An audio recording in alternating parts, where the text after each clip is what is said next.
पहला प्रश्न, ध्यान और साक्षित्व में क्या संबंध है? उनसे चित्त वृत्तियां और अहंकार किस प्रकार विसर्जित होता है? पूर्ण निरअहंकार को उपलब्ध हुए बिना क्या समर्पण संभव है? गैरिक वस्त्र और माला ध्यान और साक्षी में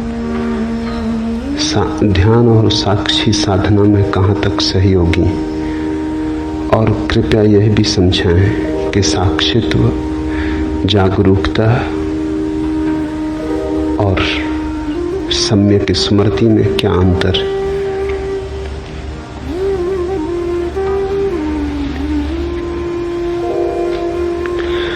मनुष्य के जीवन को हम 4 हिस्सों में बांट सकते हैं। सबसे पहली परिधि तो कर्म की है। करने का जगत है, सबसे बाहर। थोड़े भीतर चले तो फिर विचार का जगत है, और थोड़े भीतर चले तो फिर भाव का जगत है, भक्ति का, प्रेम का। और थोड़े भीतर चले, केंद्र पर पहुंचे तो साक्षी का।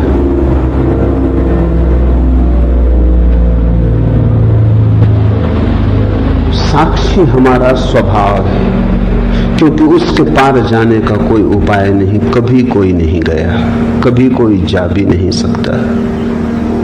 साक्षी का साक्षी होना असंभव है। साक्षी तो बस साक्षी है, उससे पीछे नहीं हटा जा सकता। वो हमारी बुनियाद आ गई। साक्षी की बुनियाद पर यह हमारा भवन है, भाव का, विचार का, कर्म का। इसलिए 3 योग हैं, कर्म योग, ज्ञान योग, भक्ति योग। वे तीनों ही ध्यान की पद्धतियां हैं। उन तीनों से ही साक्षी पर पहुंचने की चेष्टा होती। कर्म योग का अर्थ है कर्म धन ध्यान। सीधे कर्म से साक्षी पर जाने की जो चेष्टा है वही कर्म योग है। तो ध्यान पद्धति हुई और साक्षी भाव लक्ष्य हुआ। पूछा है ध्यान और साक्षित्व में क्या संबंध है? ध्यान मार्ग हुआ, साक्षित्व मंजिल हुई। ध्यान की परिपूर्णता है साक्षित्व, और साक्षी भाव का प्रारंभ है ध्यान। तो जो कर्म के ऊपर ध्यान को आरोपित करेगा, जो कर्म के जगत में ध्यान को जोड़ेगा, कर्म धन ध्यान, वो कर्म योगी। फिर ज्ञान योगी है, वो विचार के ऊपर ध्यान को आरोपित करता है। वो विचार के जगत में ध्यान को जोड़ता है। वो ध्यान पूर्वक विचार करने लगता है, एक नई प्रक्रिया जोड़ देता है कि जो भी करेगा होश पूर्वक करेगा। जब विचार धन ध्यान की स्थिति बनती है तो फिर साक्षी की तरफ यात्रा शुरू हुई। ध्यान है दिशा परिवर्तन। जिस चीज के साथ भी ध्यान जोड़ दोगे वही चीज साक्षी की तरफ ले जाने का वाहन बन जाएगी। फिर तीसरा मार्ग है भक्ति योग। भाव के साथ ध्यान का जोड़, भाव के साथ ज्ञान का, ध्यान का गठबंधन, भाव के साथ ध्यान की भांवर। तो भाव के साथ ध्यान पूर्ण हो जाओ। इन 3 मार्गों से व्यक्ति साक्षी की तरफ आ सकता है, लेकिन लाने वाली विधि ध्यान है। मौलिक बात ध्यान है। जैसे कोई वैद्य तुम्हें औषधि दे और कहे शहद में मिला के ले लेना, और तुम कहो शहद में लेता नहीं, मैं जैन धर्म का पालन करता हूं। तो वो कहे दूध में मिला के ले लेना, और तुम कहो दूध में ले नहीं सकता, क्योंकि दूध तो रक्त का ही हिस्सा है। मैं क्वेकर ईसाई हूं, मैं दूध नहीं पी सकता, दूध तो मांसाहार है। तो वैद्य कहे पानी में मिला के ले लेना, लेकिन औषधि एक ही है। मधु, दूध या जल, कोई फर्क नहीं पड़ता, वो तो सिर्फ औषधि को गटकने के उपाय है, गले से उतर जाए। औषधि अकेली ना उतरेगी, ध्यान औषधि है। 3 तरह के लोग हैं जगत में। कुछ लोग हैं जो बिना कर्म के जी नहीं सकते, उनके सारे जीवन का प्रवाह कर्मठता का है। खाली बैठाओ, बैठ ना सकेंगे, कुछ ना कुछ करेंगे। ऊर्जा है, बहती हुई ऊर्जा है, कुछ हर्ज नहीं। तो सदगुरु कहते हैं कि फिर तुम कर्म के साथ ही ध्यान की औषधि को गटक लो। चलो यही सही, तुमसे कर्म छोड़ते नहीं बनता, ध्यान तो जोड़ सकते हो कर्म में। तुम कहते हो कर्म छोड़ के तुम्हें क्षण भर नहीं बैठ सकता, बैठ में सकते ही नहीं। बैठना मेरे बस में नहीं, मेरा स्वभाव नहीं। मनोवैज्ञानिक जिनको एक्सट्रोवर्ट कहते हैं, बहिर्मुखी, सदा संलग्न है, कुछ ना कुछ काम चाहिए। जब तक थक के गिर ना जाएं, सो ना जाएं, तब तक कर्म को छोड़ना उन्हें संभव नहीं, कर्म उन्हें स्वाभाविक है। तो सदगुरु कहते हैं ठीक, कर्म पर ही सवारी कर लो, इसी का घोड़ा बना लो, इसी में मिला लो औषधि को और गटक जाओ। असली सवाल औषधि का है। तुम ध्यान पूर्वक कर्म करने लगो, जो भी करो मूर्छा में मत करो, होश पूर्वक करो। करते समय जागे रहो। फिर कुछ हैं जो कहते हैं कर्म का तो हम पर कोई प्रभाव नहीं, लेकिन विचार की बड़ी तरंगें उठती हैं। विचारक है, कर्म में उन्हें कोई रस नहीं, बाहर में उन्हें कोई उत्सुकता नहीं, मगर भीतर बड़े तरंगें उठती हैं, बड़ा कोलाहल है, और भीतर वो क्षण भर को निर्विचार नहीं हो पाते। वे कहते हैं कि हम बैठे शांत होकर तो और विचार आते, इतने वैसे नहीं आते जितने शांत होकर बैठ के आते। पूजा, प्रार्थना, ध्यान का नाम ही रखते हैं कि बस विचारों की बड़ी आक्रमण, सेनाओं पर सेनाएं चली आती, डुबा लेती। क्या करें? तो सदगुरु कहते हैं तुम विचार में ही मिला के ध्यान को पी जाओ। विचार को रोको मत, विचार आए तो उसे देखो, उसमें खो मत, थोड़े दूर खड़े रहो, थोड़े फासले पर, शांत भाव से देखते हुए विचार को ही धीरे धीरे तुम साक्षी भाव को उपलब्ध हो जाओगे। विचार से ही ध्यान को जोड़ दो। फिर कुछ है वो कहते हैं ना हमें विचार की कोई झंझट है, ना हमें कर्म की कोई झंझट है। भाव का उद्रेक होता है, आंसू बहते, हृदय गदगद हो आता, डुबकी लग जाती प्रेम में, स्नेह में, श्रद्धा में, भक्ति में। सदगुरु कहते हैं इसी को औषधि बना लो, इसी में ध्यान को जोड़ दो। आंसू तो बहे, ध्यान पूर्वक बहे। रोमांच तो हो लेकिन ध्यान पूर्वक हो। लेकिन सारसूत्र ध्यान है। ये जो भक्ति, कर्म और ज्ञान के भेद हैं, ये औषधि के भेद नहीं, औषधि तो एक ही है। और यही तुम्हें अष्टावक्र को समझना होगा। अष्टावक्र कहते हैं सीधे ही छलांग लगा जाओ, औषधि सीधी ही गटकी जा सकती। वो कहते हैं इन साधनों की भी जरूरत नहीं है। इसलिए अष्टावक्र न तो ज्ञान योगी हैं, न भक्ति योगी, न कर्म योगी। वो कहते हैं सीधे ही साक्षी में उतर जाओ, इन बहानों की कोई जरूरत नहीं। ये औषधि सीधी ही गटकी जा सकती है। छोड़ो बहाने, वाहन छोड़ो, सीधे ही दौड़ सकते हो, साक्षी सीधे ही हो सकते हो। इसलिए जहां तक अष्टावक्र का संबंध है, साक्षी और ध्यान में कोई फर्क नहीं। लेकिन जहां तक और पद्धतियों का संबंध है, साक्षी और ध्यान में फर्क है। ध्यान है विधि, साक्षी है मंजिल। अष्टावक्र के लिए तो मार्ग और मंजिल एक है, इसलिए तो वो कहते हैं अभी हो जाओ आनंदित। जिसकी मंजिल और मार्ग अलग है वो कभी नहीं कह सकता अभी हो जाओ। वो कहेगा चलो, लंबी यात्रा है, चढ़ो, तब पहुंचोगे पहाड़ पर। अष्टावक्र कहते हैं आंख खोलो, पहाड़ पर बैठे हो, कहां जाना, कैसा जाना। इसलिए अष्टावक्र के सूत्र तो अति क्रांतिकारी है। न तो ज्ञान, न भक्ति, न कर्म, तीनों ही इस ऊंचाई पर नहीं पहुंचते। शुद्ध साक्षी की बात है। ऐसा समझो कि दवाई गटकनी तक नहीं है, समझ लेना काफी है,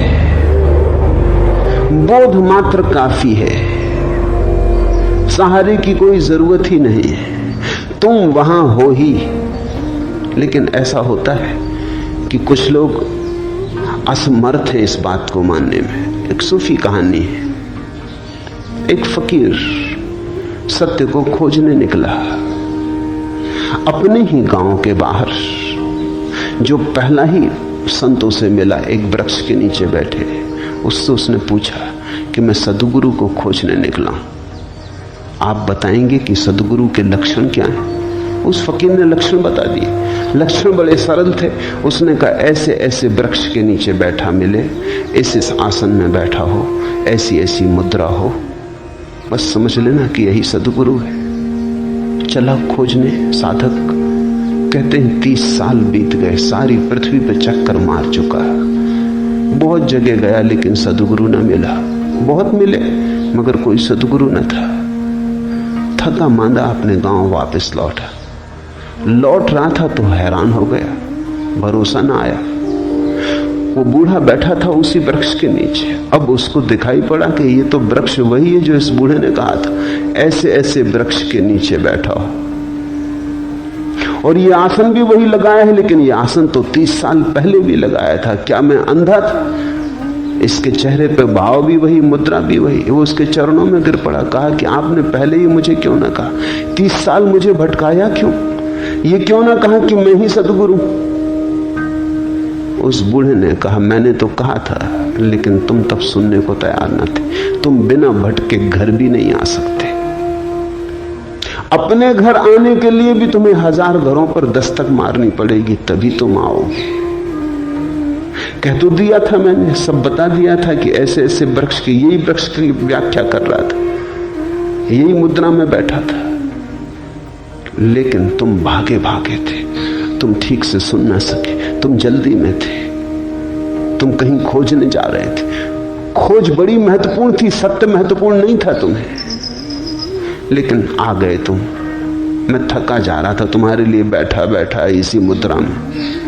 30 साल तुम तो भटक रहे थे, मेरी तो सोचो। इसी झाड़ के नीचे बैठा कि किसी दिन तुम आओगे तो कहीं ऐसा ना हो कि तब तक मैं विदा हो जाऊं। तुम्हारे लिए रुका था, आ गए तुम। 30 साल तुम्हें भटकना पड़ा अपने कारण। सद्गुरु मौजूद था। बहुत बार जीवन में ऐसा होता है, जो पास है वो दिखाई नहीं पड़ता, जो दूर है वो आकर्षक मालूम होता है, दूर के ढोल सुहावने मालूम होते हैं।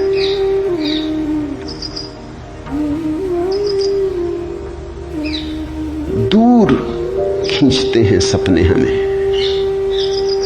अष्टावक्र कहते हैं कि तुम ही हो वही जिसकी तुम खोज कर रहे हो, और अभी और यहीं तुम वही हो।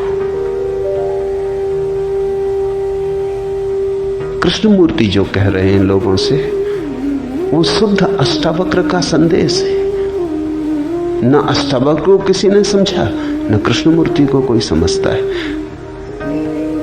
और तथाकथित साधु सन्यासी तो बहुत नाराज होते, क्योंकि कृष्णमूर्ति कहते हैं ध्यान की कोई जरूरत नहीं। बिल्कुल ठीक कहते हैं। न भक्ति की कोई जरूरत, न कर्म की कोई जरूरत, न ज्ञान की कोई जरूरत। साधारण साधु संत बड़े विचलित हो जाते हैं कि कुछ भी जरूरत नहीं, भटका दोगे लोगों को। भटकाइए, साधु संत रहे।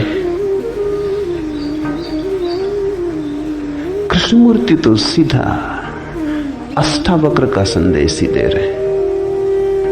वो इतना ही कह रहे हैं, कुछ जरूरत नहीं, क्योंकि जरूरत तो तब होती है जब तुमने खोया होता है। जरा झटकारो धूल, उठो, ठंडे पानी के छींटे आंख पे मार लो, और क्या करना है।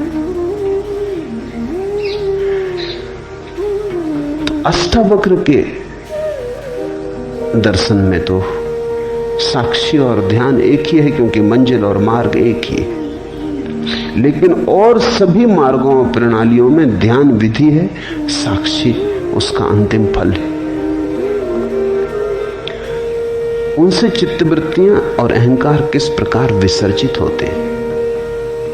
साक्षी भाव से चित्तवृत्तियां और अहंकार विसर्जित नहीं होते। साक्षी भाव में पता चलता है कि वे कभी थे ही नहीं। विसर्जित तो तब हो जब रहे हो। तुम ऐसा समझो कि तुम एक अंधेरे कमरे में बैठे हो, समझ रहे हो कि भूत है, तुम्हारा ही कुर्ता टंगा है, मगर भय में और घबराहट में और कल्पना के जाल में तुमने उसमें हाथ भी जोड़ लिए, पैर भी जोड़ लिए, वो खड़ा तुम्हें डरा रहा है। अब कोई कहे कि दिया जला लो, तो तुम पूछोगे दिया के जलने से भूत कैसे दूर होता है।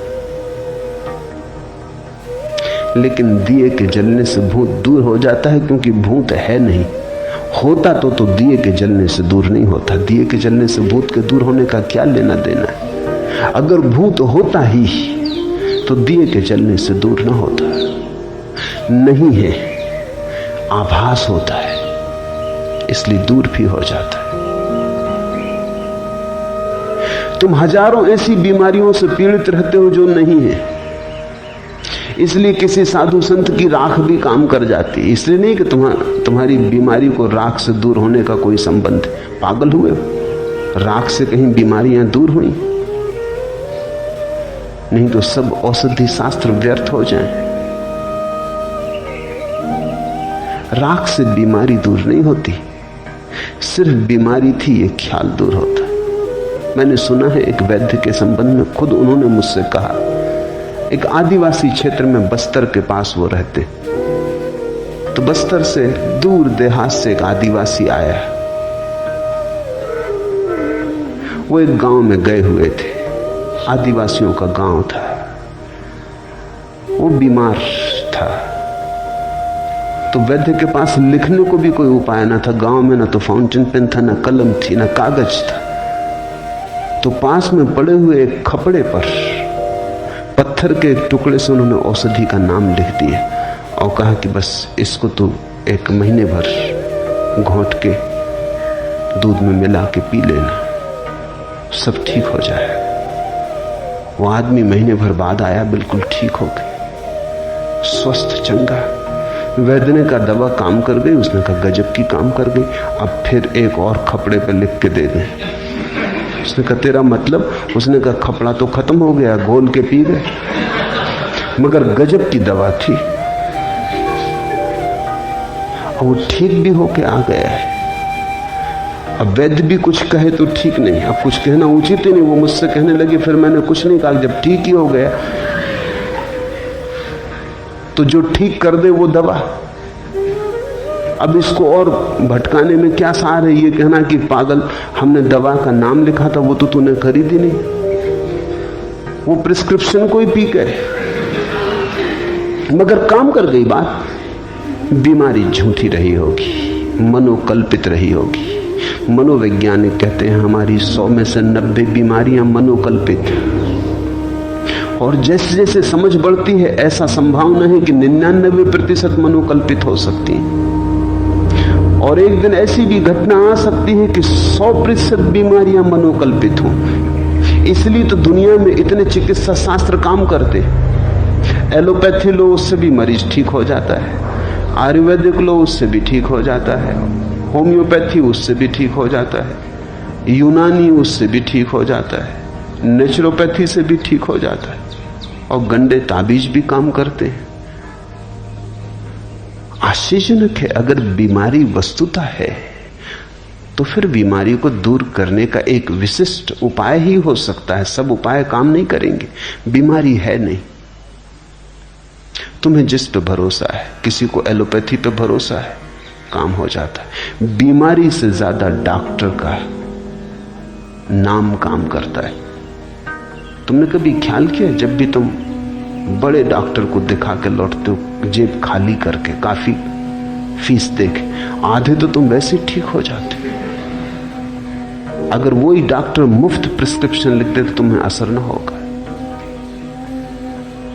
डॉक्टर की दवा कम काम करती है, चुकाई गई फीस ज्यादा काम करती। एक दफा ख्याल आ जाए कि डॉक्टर बहुत बड़ा, सबसे बड़ा डॉक्टर, बस काफी है। तुम पूछते हो अहंकार और चित्तवृत्तियां साक्षी भाव में कैसे विसर्जित होती हैं? विसर्जित नहीं होती हैं, होती तो विसर्जित होती हैं। साक्षी भाव में पता चलता है कि अरे पागल, नाहक भटकता था, अपने ही कल्पना के मृग जाल बिछाए, मृग तृष्णाएं बनाई, सब कल्पना थी। विसर्जित नहीं होती, साक्षी में जाग के पता चलता है थी ही नहीं। पूर्ण निरअहंकार को उपलब्ध हुए बिना क्या समर्पण संभव है? यह महत्वपूर्ण प्रश्न है। पूछने वाला कह रहा है पूर्ण निरअहंकार को उपलब्ध हुए बिना क्या समर्पण संभव है, लेकिन पूछने वाले का मन शायद अनजाने में चालाकी कर गया। निरअहंकार में तो पूर्ण जोड़ा है, समर्पण में पूर्ण नहीं जोड़ा। पूर्ण निरअहंकार के बिना पूर्ण समर्पण संभव नहीं है। जितना अहंकार छोड़ोगे उतना ही समर्पण संभव है। 50% अहंकार छोड़ोगे तो 50% समर्पण संभव। अहंकार का छोड़ना और समर्पण दो बातें थोड़ी हैं, एक ही बात को कहने के दो ढंग हैं। तो तुम कहो कि पूर्ण अहंकार को छोड़े बिना तो समर्पण संभव नहीं, पूर्ण समर्पण संभव नहीं। धोखा मत दे लेना अपने को। तो सोचो कि समर्पण की क्या जरूरत जब पूर्ण अहंकार छूटेगा, और वो तो कब छूटेगा, कैसे छूटेगा? जितना अहंकार छूटेगा उतना समर्पण संभव है। अब पूर्ण की प्रतीक्षा मत करो, जितना बने उतना करो। उतना कर लोगे तो और आगे कदम उठाने की सुविधा हो जाएगी। जैसे कोई आदमी अंधेरी रात में यात्रा पर जाता है, हाथ में उसके छोटी सी कंदील, 4 कदम तक रोशनी पड़ती है। वो आदमी कहे कि इससे तो 10 मील की यात्रा कैसे हो सकती है? 4 कदम तक रोशनी पड़ती, 10 मील तक अंधेरा है, भटक जाएंगे। तो हम उससे कहेंगे तुम घबराओ मत, 4 कदम चलो। जब तुम 4 कदम चल चुके होगे, रोशनी 4 कदम आगे बढ़ने लगेगी। कोई 10 मील तक रोशनी की थोड़ी जरूरत है, तब तुम चलोगे। 4 कदम काफी है। तो जितना अहंकार रत्ती भर छूटता है, रत्ती भर छोड़ो। रत्ती भर छोड़ने पर फिर रत्ती छोड़ने की संभावना आ जाएगी। 4 कदम चले, फिर 4 कदम तक रोशनी पड़ने लगी। ऐसी तरकीब खोज के मत बैठ जाना कि जब पूर्ण अहंकार छूटेगा तब समर्पण करेंगे, फिर तुम कभी ना करोगे। तुमने बड़ी कुशलता से बचाव कर लिया। उतना ही समर्पण होगा, ये बात सच है, जितना अहंकार छूटेगा। तो जितना छूटता हो उतना तो कर लो। जितना कमा सको समर्पण उतना तो कमा लो। शायद उसका स्वाद तुम्हें और तैयार कर दे, उसका आनंद अहोभाव तुम्हें और हिम्मत दे दे। हिम्मत स्वाद से आती है। कोई आदमी कहे कि जब तक हम पूरा तैरना न सीख लेंगे तब तक पानी में न उतरेंगे, ठीक कह रहा है। गणित की बात कह रहा है, तर्क की बात कह रहा है। ऐसे बिना सीखे पानी में उतर गए और खा गए डुबकी, ऐसी झंझट न करेंगे। पहले तैरना सीख लेंगे पूरा, फिर उतरेंगे। मगर पूरा सीखोगे कहां? गद्दी पर। पूरा तैरना सीखोगे कहां? पानी में तो उतरना ही पड़ेगा। मगर तुमसे कोई नहीं कह रहा है कि तुम सागर में उतर जाओ, किनारे पर उतरो, गले गले तक उतरो, जहां तक हिम्मत हो वहां तक उतरो, वहां तैरना सीखो। धीरे धीरे हिम्मत बढ़ेगी, 2-2 हाथ आगे बढ़ोगे, सागर की पूरी गहराई भी फिर तैरी जा सकती। तैरना आ जाए एक बार, और तैरना आने के लिए उतरना तो पड़ेगा ही। किनारे पर ही उतरो। मैं नहीं कह रहा हूं कि तुम सीधे किसी पहाड़ से हो किसी गहरी नदी में छलांग लगा लो। किनारे पर ही उतरो। जल के साथ थोड़ी दोस्ती बनाओ, जल को जरा पहचानो, हाथ पैर तड़फड़ाओ। तैरना है क्या? कुशलता पूर्वक हाथ पैर तड़फड़ाना। तड़फड़ाना सभी को आता है। किसी आदमी को जो कभी नहीं तैरा उसे भी पानी में फेंक दो तो वो भी तड़फड़ाता है। उसमें और तैरने वाले में फर्क थोड़ी सी कुशलता का है, क्रिया का कोई फर्क नहीं। हाथ पैर वो भी फेंक रहा है, लेकिन उसका पानी पे भरोसा नहीं है, अपने पे भरोसा नहीं है। वो डर रहा है कि कहीं डूब ना जाऊं। वो डर ही उसे डुबा देगा। जल ने थोड़ी किसी को कभी डुबाया है। तुमने देखा मुर्दे ऊपर तैर जाते, मुर्दे पानी पे तैरने लगते। पूछो मुर्दों से तुम्हें क्या तरकीब आती? जिंदा थे डूब गए, मुर्दा होकर तैर रहे हो। मुर्दा डरता नहीं, अब नदी कैसे डुबाए। पानी का स्वभाव डुबाना नहीं है, पानी उठाता है। इसलिए तो पानी में वजन कम हो जाता है। तुम पानी में अपने से वजनी आदमी को उठा ले सकते हो, बड़ी चट्टान उठा ले सकते हो पानी में। पानी में चीजों का वजन कम हो जाता है। जैसे जमीन का गुरुत्वाकर्षण है, जमीन नीचे खींचती, पानी ऊपर उछालता है। पानी का उछालना स्वभाव है। अगर डूबते हो तो तुम अपने ही कारण डूबते हो। पानी ने कभी किसी को नहीं डुबाया। भूल के भी पानी को दोष मत देना। पानी ने अब तक किसी को नहीं डुबाया। तुम वैज्ञानिक से पूछ लो, वो भी कहता है ये चमत्कार है कि आदमी डूब कैसे जाते, क्योंकि पानी तो उबारता है। तुम्हारी घबराहट में डूब जाते हो, चीख पुकार मचा देते हो, मुंह खोल देते हो, पानी पी जाते हो, भीतर वजन हो जाता है, डुबकी खा जाते हो। मरते तुम अपने कारण हो। तैरने वाला इतना ही सीख लेता है कि अरे पानी तो उठाता है, उसकी श्रद्धा पानी में बढ़ जाती। वो समझ लेता है कि पानी तो वजन कम कर देता है। जितने वजनी हम जमीन पे थे उससे बहुत कम वजनी पानी में रह जाते। तुमने देखा होगा, कभी तुम बाल्टी कुएं में डालते हो, जब बाल्टी भर जाती हो, पानी में डूबी होती तो कोई वजन नहीं होता। खींचो पानी के ऊपर और वजन शुरू हुआ। पानी तो निर्भर करता है, डुबाएगा कैसे। सीखने वाला धीरे धीरे इस बात को पहचान लेता है। श्रद्धा का जन्म होता है। पानी पे भरोसा आ जाता है कि दुश्मन नहीं है, मित्र है, ये डुबाता ही नहीं। फिर तो कुशल तैराक बिना हाथ पैर फैलाए, बिना हाथ पैर चलाए पड़ा रहता है जल पर, कमलवत। ये वही आदमी है जैसे तुम हो, कोई फर्क नहीं। सिर्फ इसमें श्रद्धा का जन्म हुआ और इसे अपने पे भरोसा आ गया, जल पे भरोसा आ गया, दोनों की मित्रता सध गई। ठीक ऐसा ही समर्पण में घटता है। समर्पण में डर यही है कि कहीं हम डूब ना जाएं। तो किनारे पे उतरो। तुमसे कोई 100 डिग्री समर्पण करने को कह भी नहीं रहा है। 1 डिग्री से ही उतर उतर के पहचान आएगी, स्वाद बढ़ेगा, रस जगेगा, प्राण पुलकित होंगे। तुम चकित होगे कि कितना गमाया। अहंकार के साथ जरा से समर्पण से कितना पाया। नए द्वार खुले, प्रकाश द्वार, नई हवाएं बही प्राणों में, नई पुलक, नई उमंग, सब ताजा ताजा। तुम पहली दफा जीवन को देखोगे, तुम्हें पहली दफा आंखों से धुंध हटेगी, प्रभु का रूप थोड़ा थोड़ा प्रकट होना शुरू होगा। इधर समर्पण, उधर प्रभु पास आया, क्योंकि इधर तुम मिटना शुरू हुए, उधर प्रभु प्रकट होना शुरू हुआ। प्रभु दूर थोड़ी, तुम्हारे वजनी अहंकार के कारण तुम्हें दिखाई नहीं पड़ता। तुम्हारी आंखें अहंकार से भरी हैं, इसलिए दिखाई नहीं पड़ता। खाली आंखें देखने में समर्थ हो जाती। फिर धीरे धीरे हिम्मत बढ़ती जाती, श्रद्धा, आत्मविश्वास।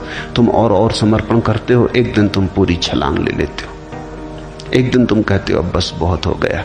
अपने को बचाने में ही अपने को गमाया अब तक। एक दिन समझ में आ जाती बात, अब डुबा देंगे और डुबा के बचा लेंगे। धन है वे जो डूबने को राजी, क्योंकि उनको फिर कोई डुबा नहीं सकता। अभागे हैं वे जो बच रहे हैं, क्योंकि वे डूबे ही हुए हैं। उनकी नाव आज नहीं कल टकरा के डूब जाएगी। फिर अहंकार और समर्पण की बात में एक बात और ख्याल कर लेनी जरूरी है। मन बड़ा चालाक है, वो तरकीबें खोजता है। मन कहता है तो पहला कौन, अहंकार का छोड़ना पहले कि समर्पण पहले? पहले समर्पण करें तो अहंकार छूटेगा कि अहंकार छोड़ें तो समर्पण होगा? तुम इस तरह की बातें, बाजार जाते हो अंडा खरीदने, तब तुम नहीं पूछते कि पहले कौन, अंडा की मुर्गी। अगर तुम ये पूछो तो तुम अंडा खरीद के कभी घर ना आ सकोगे। तुम बस खरीद के चले आते हो, पूछते नहीं कि पहले कौन। पहले पक्का तो कर ले कि अंडा पहले कि मुर्गी पहले। अंडा या मुर्गी, बहुत लोगों ने विवाद किए। अंडा मुर्गी का प्रश्न बड़ा प्राचीन है। पहले कौन आता है, बड़ा कठिन है उत्तर खोज पाना, क्योंकि जैसे ही तुम कहो अंडा पहले आता, कठिनाई शुरू हो जाती, क्योंकि अंडा आया होगा मुर्गी से, तो मुर्गी पहले आ गई। जैसे कहो मुर्गी आती पहले, वैसी मुश्किल फिर खड़ी हो जाती, क्योंकि मुर्गी आएगी कैसे बिना अंडे के? ये तो एक वर्तुलाकार चक्कर है। प्रश्न भूल भरा है। प्रश्न भूल भरा इसलिए है कि मुर्गा और अंडे दो नहीं है। मुर्गा और अंडा एक ही चीज की दो अवस्थाएं। आगे पीछे रखने में, दो कर लेने में तुम प्रश्न को उठा रहे हो। मुर्गी अंडे का एक रूप है, पूरा प्रकट रूप। अंडा मुर्गी का एक रूप है, अप्रकट रूप, जैसे बीज और वृक्ष। ऐसा ही निरअहंकार और समर्पण है। कौन पहले, इस विवाद में पड़ के समय मत गंवाना। अगर मुर्गी ले आए तो अंडा भी ले आए, अगर अंडा ले आए तो मुर्गी भी ले आए। एक आ गया तो दूसरा आ ही गया। कहीं से भी शुरू करो। अगर अहंकार छोड़ सकते हो, अहंकार छोड़ने से शुरू करो। अगर अहंकार नहीं छोड़ सकते तो समर्पण करने से शुरू करो। समर्पण किया तो अहंकार छूटा, पूर्ण छूटा, ऐसा मैं कह नहीं रहा हूं। जितना समर्पण किया उतना छूटा। अगर समर्पण करना मुश्किल मालूम पड़ता है तो अहंकार छोड़ो। जितना छूटेगा अहंकार उतना समर्पण हो जाएगा। दुनिया में दो तरह के धर्म हैं, एक है निरअहंकारिता के धर्म और एक है समर्पण के धर्म। एक है मुर्गी पर जोर देने वाले धर्म, एक है अंडे पर जोर देने वाले धर्म। दोनों सही हैं, क्योंकि एक आ गया तो दूसरा अपने आप आ जाता है। जैसे महावीर का धर्म है जैन धर्म, बुद्ध का धर्म है बौद्ध धर्म। उनमें समर्पण के लिए कोई जगह नहीं, सिर्फ अहंकार छोड़ो। समर्पण करोगे कहां? कोई परमात्मा नहीं है जिसके सामने समर्पण हो सके। महावीर कहते हैं असरण, शरण जाने की कोई जगह ही नहीं। किसकी शरण जाओगे? असरण में हो जाओ, लेकिन अहंकार छोड़ो। हिंदू हैं, मुसलमान हैं, ईसाई हैं, वे धर्म समर्पण के धर्म। वे अहंकार छोड़ने की उतनी बात नहीं कहते। वे कहते हैं परमात्मा पे समर्पण करो। कोई चरण खोज लो, कोई चरण जहां तुम अपने सिर को झुका सको। अहंकार अपने से चला जाएगा। दोनों सही है, क्योंकि दोनों घटनाएं एक ही सिक्के के दो पहलू हैं। तुम सिक्के का सीधा हिस्सा घर ले आओ कि उल्टा हिस्सा घर ले आओ, इससे क्या फर्क पड़ता है? सिक्का घर आ जाएगा। दोनों ही एक सिक्के के पहलू हैं, पर कहीं से शुरू करना पड़ेगा। बैठ के सिर्फ गणित मत बिठाते रहना। गैरिक वस्त्र और माला ध्यान और साक्षी साधना में कहां तक सहयोगी है? चाहो तो हर चीज सहयोगी है।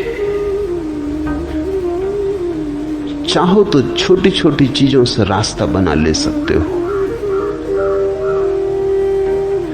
कहते हैं राम ने जब पुल बनाया लंका को जोड़ने को, जब सागर सेतु बनाया, तो गिलहरियां छोटी छोटी रेत के कण और कंकड़ ले आईं। उनका भी हाथ हुआ, उन्होंने भी सेतु को बनने में सहायता दी। बड़े बड़ी चट्टाने वाले लाने वाले लोग भी थे, छोटी छोटी गिलहरियां भी थीं, जो उनसे बन सका उन्होंने किया। कपड़े के बदल लेने से बहुत आशा मत करना, क्योंकि कपड़े के बदल लेने से अगर सब बदलता होता तो बात बड़ी आसान हो जाती। माला के गले में डाल लेने से ही मत समझ लेना कि बहुत कुछ हो जाएगा, क्रांति घट जाएगी। इतनी सस्ती क्रांति नहीं है। लेकिन इससे यह भी मत सोच लेना कि यह गिलहरी का उपाय, इससे क्या होगा। राम ने गिलहरियों को भी धन्यवाद दिया।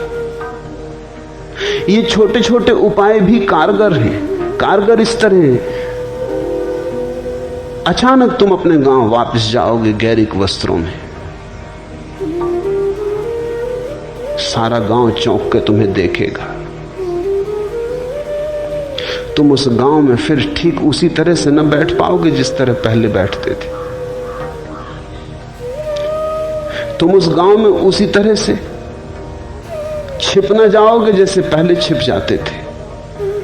तुम उस गांव में एक पृथकता लेकर आ गए। हर एक पूछेगा क्या हुआ है, हर एक तुम्हें याद दिलाएगा कि कुछ हुआ है, हर एक तुमसे प्रश्न करेगा, हर एक तुम्हारी स्मृति को जगाएगा, हर एक तुम्हें मौका देगा पुनः पुनः स्मरण का साक्षी बनने का। एक मित्र ने संन्यास लिया, संन्यास लेते वक्त वो रोने लगे, सरल व्यक्ति, और कहा कि बस एक अड़चन है, मुझे शराब पीने की आदत है। और आप जरूर कहेंगे कि छोड़ो। मैंने कहा मैं किसी को कुछ छोड़ने को कहते ही नहीं। पीते हो ध्यानपूर्वक पियो।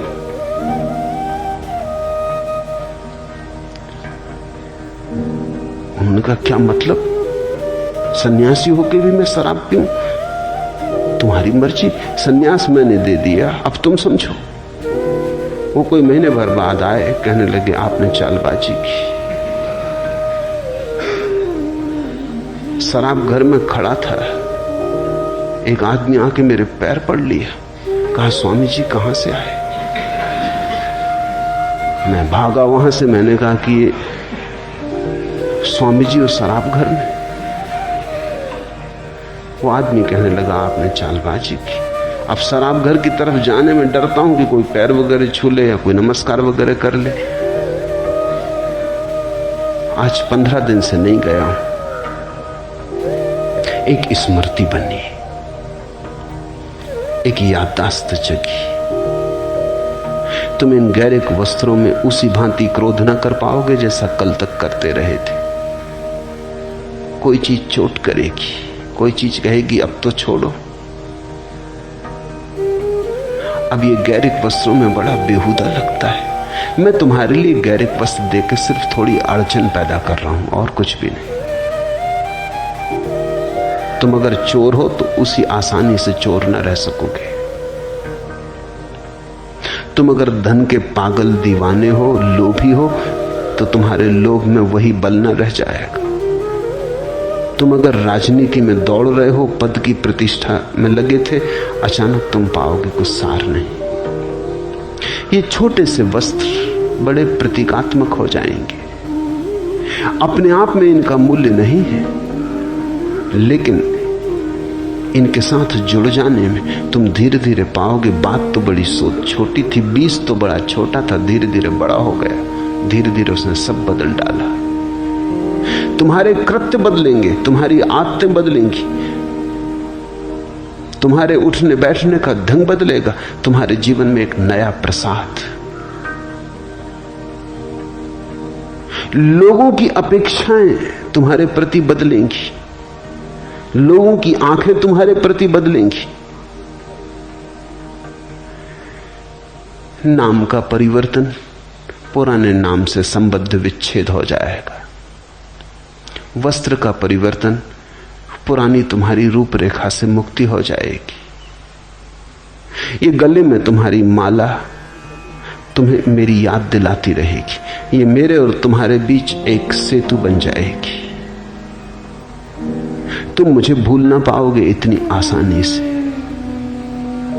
और लोग तुम्हें पृथक करने लगेंगे, और उनका पृथक करना तुम्हारे लिए साक्षी होने में बड़ा सहयोगी हो जाएगा।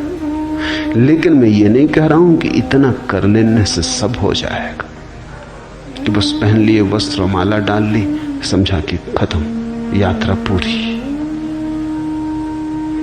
तुम पे निर्भर है। ये संकेत जैसे हैं, जैसे मील के किनारे पत्थर लगा होता है, लिखा रहता है कि 12 मील, 50 मील, 100 मील दिल्ली। उस पत्थर पे कुछ बड़ा मतलब नहीं है।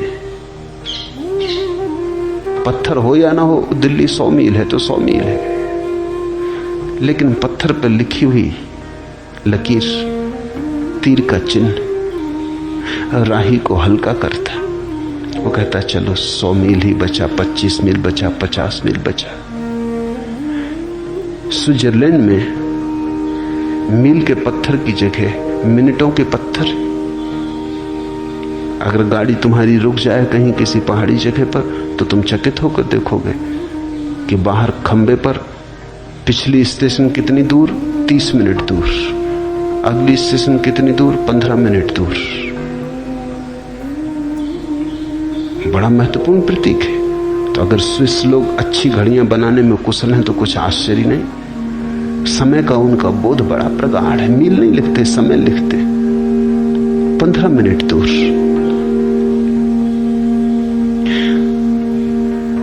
खबर मिलती है कि समय का बोध प्रगाढ़ है इस जाति का। तुम गैरिक वस्त्र पहने हो, कुछ खबर मिलती तुम्हारे बाबत। हर चीज खबर देती, कैसे तुम बैठते हो, कैसे तुम उठते हो, कैसे तुम देखते हो, हर चीज खबर देती। सैनिकों को हम ढीले वस्त्र नहीं पहनाते, दुनिया में कोई जाति नहीं पहनाती। पहनाएगी तो हार खाएगी। सैनिक को ढीले वस्त्र पहनाना खतरनाक सिद्ध हो सकता है। सैनिक को हम चुस्त वस्त्र पहनाते, इतने चुस्त वस्त्र जिनमें वो हमेशा अड़चन अनुभव करता है और इच्छा होती कि कब इनके बाहर कूद के निकल जाए। चुस्त वस्त्र झगड़ेलू आदत पैदा करते। चुस्त वस्त्र में बैठा आदमी लड़ने को तत्पर रहता है। ढीले वस्त्र का आदमी थोड़ा विश्राम में होता है। सिर्फ सम्राट ढीले वस्त्र पहनते थे, या सन्यासी या फकीर। तुमने कभी देखा कि ढीले वस्त्र पहन के अगर तुम सीढ़ियां चढ़ो तो तुम एक एक सीढ़ी चढ़ोगे। चुस्त वस्त्र पहन के चढ़ो, दो दो एक साथ चढ़ जाओगे। चुस्त वस्त्र पहने हो तो तुम क्रोध से भरे हो। कोई जरा सी बात कहेगा और बेचैनी खड़ी हो जाएगी। ढीले वस्त्र पहने हो तुम थोड़े विश्राम में रहोगे। छोटी छोटी चीजें फर्क लाती। जीवन छोटी छोटी चीजों से बनता है। गिलहरियों के द्वारा लाए गए छोटे छोटे कंकर पत्थर जीवन के सेतु को निर्मित करते। क्या तुम खाते हो, क्या तुम पहनते हो, कैसे उठते बैठते हो, सबका अंतिम परिणाम है। सबका जोड़ हो तुम। अब एक आदमी चला जा रहा है, चमकीले भड़कीले रंगीले वस्त्र पहने, तो कुछ खबर देता है।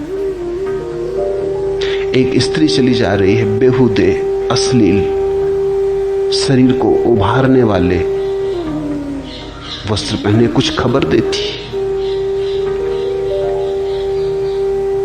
एक आदमी ने सीधे सादे वस्त्र पहने, ढीले विश्राम से भरे, कुछ खबर मिलती उस आदमी के संबंध। मनोवैज्ञानिक कहते हैं अगर तुम एक आदमी को आधा घंटा तक चुपचाप देखते रहो, कैसे वस्त्र पहने, कैसा उठता, कैसा बैठता, कैसा देखता तो तुम उस आदमी के संबंध में इतनी बातें जान लोगे कि तुम भरोसा ना कर सकोगे। हमारी हर गतिविधि, हर भाव भंगिमा हमारी है। भाव भंगिमा के बदलने से हम बदलते हैं, हमारे बदलने से भाव भंगिमा बदलती।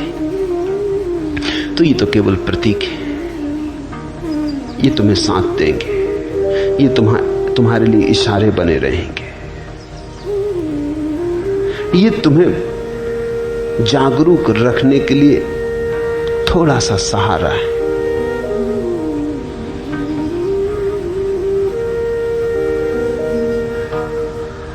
और कृपया यह भी समझाएं कि साक्षित्व, जागरूकता और सम्यक स्मृति में क्या अंतर है? कोई भी अंतर नहीं। वो सब पर्यायवाची शब्द हैं, अलग अलग परंपराओं ने उनका उपयोग किया है। जागरूकता कृष्णमूर्ति उपयोग करते हैं, सम्यक स्मृति, माइंडफुलनेस बुद्ध ने उपयोग किया है, साक्षित्व अष्टावक्र ने, उपनिषदों ने, गीता ने उपयोग किया है। सिर्फ भेद अलग अलग परंपराओं का है, लेकिन उनके पीछे जिसकी तरफ इशारा है वो एक ही है। दूसरा प्रश्न, आपके महागीता पर हुए पहले प्रवचन के समय अनेक लोग आंसू बहा के रो रहे थे, उसका क्या मतलब है? क्या रोने वाले कमजोर मन के लोग हैं या आपकी वाणी का यह प्रभाव है? कृपया इस पर थोड़ा प्रकाश डालें। एक बात पक्की है कि पूछने वाले कठोर मन के आदमी, आंसुओं में उन्हें सिर्फ कमजोरी दिखाई पड़ी। एक बात पक्की है, पूछने वाले व्यक्ति के आंख के आंसू सूख गए, आंखें बंजर हो गई, मरुस्थल जैसी, उनमें फूल नहीं खिलते। आंसू तो आंख के फूल है। पूछने वाले का भाव मर गया है, पूछने वाले का हृदय अवरुद्ध हो गया है। पूछने वाला सिर्फ बुद्धि से जी रहा होगा, उसने भाव को तिलांजलि दे दी, सोच विचार से जी रहा होगा, प्रेम और करुणा और जीवन की तरफ जो लगाव की, चाहत की, आनंद की संभावना है, उसे इनकार कर दिया होगा। कोई रसधार नहीं बहती होगी, सूखा साखा मरुस्थल जैसा मन हो गया होगा। इसलिए पहली बात यह ख्याल में आई कि जो लोग रोते हैं कमजोर मन के होंगे। किसने कहा तुम्हें कि रोना कमजोरी का लक्षण? मीरा खूब रोई, चैतन्य की आंखों से झरझर आंसू बहे। नहीं, कमजोरी के लक्षण नहीं, भाव के लक्षण है, भाव की शक्ति के लक्षण। और ध्यान रखना, भाव विचार से गहरी बात है। मैंने कहा पहले कर्म की रेखा, फिर विचार की रेखा, फिर भाव की रेखा, फिर साक्षी का केंद्र। भाव साक्षी के निकटतम है, भक्ति भगवान के निकटतम है, कर्म बहुत दूर है, वहां से यात्रा बड़ी लंबी है, विचार भी काफी दूर है, वहां से भी यात्रा काफी लंबी है, भक्ति बिल्कुल पास है। ख्याल रखना, आंसू जरूरी रूप से दुख के कारण नहीं होते। हालांकि लोग एक ही तरह के आंसुओं से परिचित हैं जो दुख के होते हैं। करुणा में भी आंसू बहते हैं, आनंद में भी आंसू बहते हैं, अहोभाव में भी आंसू बहते हैं, कृतज्ञता में भी आंसू बहते हैं। आंसू तो सिर्फ प्रतीक हैं कि कोई ऐसी घटना भीतर घट रही है जिसको संभालना मुश्किल है, दुख या सुख। कोई ऐसी घटना भीतर घट रही है जो इतनी ज्यादा है कि ऊपर से बहने लगी। फिर वो दुख हो, इतना ज्यादा दुख हो कि भीतर संभालना मुश्किल हो जाए तो आंसुओं से बहेगा, आंसू निकास है। या आनंद घना हो जाए तो आनंद भी आंसुओं से बहेगा, आंसू निकास है। आंसू जरूरी रूप से दुख या सुख से जुड़े नहीं है, अतिरेक से जुड़े हैं। जिस चीज का भी अतिरेक हो जाएगा आंसू उसी को लेकर बहने लगेंगे। तो जो रोए उनके भीतर कुछ अतिरेक हुआ होगा, उनके हृदय पे कोई चोट पड़ी होगी, उन्होंने कोई मरमर सुना होगा अज्ञात का। दूर अज्ञात की किरण ने उनके हृदय को स्पर्श किया होगा, उनके अंधेरे में कुछ उतरा होगा, कोई तीर उनके हृदय को पीड़ा और आह्लाद से भर गया। रोक ना पाए वो अपने आंसू।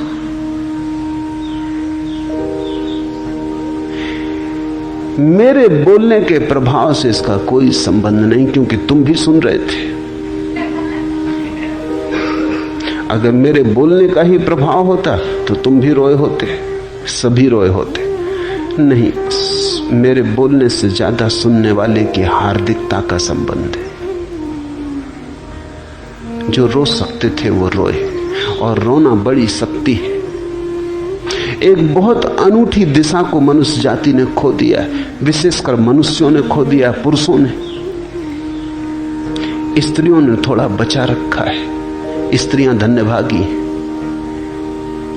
मनुष्य की आंख में पुरुष हो कि स्त्री एक सी ही आंसुओं की ग्रंथियां हैं। प्रकृति ने आंसुओं की ग्रंथियां बराबर बनाई, इसलिए प्रकृति का तो निर्देश स्पष्ट है कि दोनों की आंखें रोने के लिए बनी। लेकिन पुरुष के अहंकार ने धीरे धीरे अपने को नियंत्रण में कर लिया है। धीरे धीरे पुरुष सोचने लगा है कि रोना स्त्रैण है, सिर्फ स्त्रियां रोती हैं। इस कारण पुरुष ने बहुत कुछ खोया है, भक्ति खोई, भाव खोया। इस कारण पुरुष ने आनंद खोया, अहोभाव खोया। इस कारण पुरुष ने दुख की भी महिमा खोई, क्योंकि दुख भी निखारता है, साफ करता है। इस कारण पुरुष के जीवन में एक बड़ी दुर्घटना घटी। तुम चकित होगे, दुनिया में स्त्रियों की बजाय दुगने पुरुष पागल होते।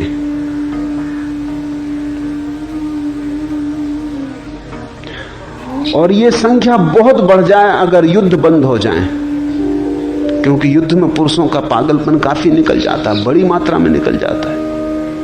अगर युद्ध बिल्कुल बंद हो जाए 100 साल के लिए, तो डर है कि पुरुषों में से 90% पुरुष पागल हो जाएंगे। पुरुष स्त्रियों से ज्यादा आत्मघात करते हैं 2 गुना। आमतौर से तुम्हारी धारणा और होगी, तुम सोचते हो कि स्त्रियां ज्यादा आत्मघात करती हैं। बातें करती हैं स्त्रियां, करती नहीं आत्मघात। ऐसा गोली वगैरह खा के लेट जाती हैं, मगर गोली भी हिसाब से खाती हैं। तो स्त्रियां प्रयास ज्यादा करती हैं आत्मघात का, लेकिन सफल नहीं होती। उस प्रयास में भी हिसाब होता। वस्तुतः स्त्रियां आत्मघात करना नहीं चाहती। आत्मघात तो उनका केवल निवेदन है, शिकायत का। वो ये कह रही हैं कि ऐसा जीवन जीने योग्य नहीं, कुछ और जीवन चाहिए था। वो तो सिर्फ तुम्हें खबर दे रही हैं कि तुम इतने वज्र हृदय हो गए हो कि जब तक हम मरने को तैयार ना हो शायद तुम हमारी तरफ ध्यान ही ना दोगे। वो सिर्फ तुम्हारा ध्यान आकर्षित कर रही। ये बड़ी अशोभन बात है कि ध्यान आकर्षित करने के लिए मरने का उपाय करना पड़ता है। आदमी जरूर खूब कठोर हो गया होगा, पथरीला हो गया होगा। स्त्रियां मरना नहीं चाहती, जीना चाहती। जीने के मार्ग पर जब इतनी अड़चन पाती हैं, कोई सुनने वाला नहीं, कोई ध्यान देने वाला नहीं, तब सिर्फ तुम ध्यान दे सको इसलिए मरने का उपाय करती। लेकिन पुरुष जब आत्महत्या करते तो सफल हो जाते। पुरुष पागलपन में आत्महत्या करते। ज्यादा पुरुष मानसिक रूप से रुग्ण होते हैं। कारण क्या होगा? बहुत कारण है, मगर एक कारण उनमें आंसू भी है। मनोवैज्ञानिक कहते हैं पुरुषों को फिर से रोना सीखना होगा। ये बल नहीं है जिसको तुम बल कह रहे हो, ये बड़ी कठोरता है। बल इतना कठोर नहीं होता, बल तो कोमल का है। तुमने देखा पहाड़ से झरना गिरता है, जल प्रपात गिरता है, कोमल जल। चट्टानें बड़ी सख्त, चट्टानें जरूर सोचती होंगी हम मजबूत हैं, ये जलधार कमजोर है, लेकिन अंततः जलधार जीत जाती, चट्टान रेत होकर बह जाती। परमात्मा कोमल के साथ है, निर्बल के बलराम। एक फूल खिला है, पास में पड़ी है एक चट्टान, चट्टान जरूर दिखती है मजबूत, फूल कमजोर, लेकिन तुमने कभी फूल की शक्ति देखी, जीवन की शक्ति? कौन चट्टान को सिर झुकाता है? तुम पत्थर को लेकर तो भगवान के चरणों में चढ़ाने नहीं चाहते, तुम चट्टान सोच के कि बड़ी मजबूत है, चलो अपनी प्रेसी को भेंट कर दें, ऐसा तो नहीं करते। फूल तोड़ के ले जाते हो, फूल का बल है, फूल की गरिमा है, उसकी कोमलता उसका बल है,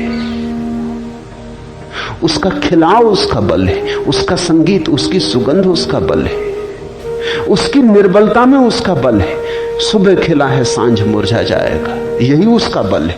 लेकिन खिला है, चट्टान कभी नहीं खिलती, बस है। चट्टान मुर्दा है, फूल जीवंत है, मरेगा क्योंकि जिया है। चट्टान कभी नहीं मरती क्योंकि मरी ही है। कोमल बनो, आंसुओं को फिर से पुकारो, तुम्हारी आंखों को गीत और कविता से भरने दो, अन्यथा तुम वंचित रहोगे बहुत सी बातों से। फिर तुम्हारा परमात्मा भी एक तर्क जाल रहेगा, हृदय की अनुभूति नहीं, एक सिद्धांत मात्र रहेगा, एक सत्य का स्वाद और सत्य की प्रतीति नहीं। जो आंसू बहाकर रोए वे सौभाग्यशाली, वे बलशाली। उन्होंने फिक्र ना की कि तुम क्या कहोगे, उनको भी फिक्र तो लगती है कि लोग क्या कहेंगे। जब कोई आदमी जार जार रोने लगता है तो उसे भी फिक्र लगती है कि लोग क्या कहेंगे। बल चाहिए रोने को कि फिक्र छोड़े कि लोग क्या कहेंगे। कहने दो, होंगे बदनाम तो हो लेने दो, हमको जी खोल के रो लेने दो। जब कोई आदमी रोता है, छोटे बच्चे की तरह बिसूरता है, तो थोड़ा सोचो उसका बल। तुम सबकी फिक्र नहीं की उसने ये फिक्र नहीं की कि लोग क्या कहेंगे कि मैं यूनिवर्सिटी में प्रोफेसर हूं और रो रहा हूं। कोई विद्यार्थी देख ले कि मैं इतना बड़ा दुकानदार और रो रहा हूं, कोई ग्राहक देख ले कि मैं इतना बलशाली पति और रो रहा हूं और पत्नी पास बैठी, घर जाके झंझट खड़ी होगी। कि मैं बाप हूं और रो रहा हूं और बेटा देख ले, छोटे बच्चे देख ले। संभाल लो अपने को। अहंकार संभाले रखता है, ये निरअहंकार रोया। अहंकार अपने को सदा नियंत्रण में रखता है, निरअहंकार बहता है, उसमें बहाव है। जे सुलगे ते बुझी गए, बुझे ते सुलगे नाई। रहीमन दाहे प्रेम के, बुझ बुझ के सुलगाई। अंगारे जलते हैं, जे सुलगे ते बुझी गए, लेकिन एक घड़ी आती बुझ जाते, फिर तुम दोबारा उन्हें नहीं जला सकते। राख को किसी ने कभी दोबारा अंगारा बनाने में सफलता पाई? जे सुलगे ते बुझी गए, बुझे ते सुलगे नाही। फिर एक दफा बुझ के वो कभी नहीं सुलगते। रहीमन दाहे प्रेम के, लेकिन जिनके हृदय में प्रेम का तीर लगा उनका क्या कहना। रहीम, रहीमन दाहे प्रेम के, बुझ बुझ के सुलगाएं। बार बार जलते, बार बार बुझते, फिर सुलग जाते। प्रेम की अग्नि शाश्वत है, सनातन है। जिन्होंने मुझे प्रेम से सुना वो रो पाएंगे, जिन्होंने मुझे सिर्फ बुद्धि से सुना वो कुछ निष्कर्ष ज्ञान लेके जाएंगे, वो राख लेके जाएंगे, प्रेम का अंगारा नहीं। वो ऐसी राख लेके जाएंगे जो फिर कभी नहीं सुलगेगी। याद रखना, वो बुझ गई, वो तो मैंने तुमसे जब कही तभी बुझ गई। अगर तुमने बुद्धि में ली तो राख, अगर तुमने हृदय में ली तो अंगारा। इसलिए प्रेम का अंगारा जिनके भीतर पैदा हो जाएगा वो तो फिर जलेगा, फिर बुझेगा, फिर जलेगा। वो तो तुम्हें खूब तड़फाएगा, वो तो तुम्हें निखारेगा, वो तो तुम्हारे जीवन में सारा रूपांतरण ले आएगा। दिल खोल के अगर तुम रो सके तो अंगारा हृदय में पहुंच गया इसकी खबर थी।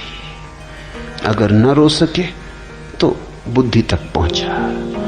थोड़ी राख इकट्ठी हो जाएगी, तुम थोड़े जानकार हो जाओगे, तुम दूसरों को समझाने में थोड़े कुशल हो जाओगे, वाद विवाद तर्क करने में तुम थोड़े निपुण हो जाओगे।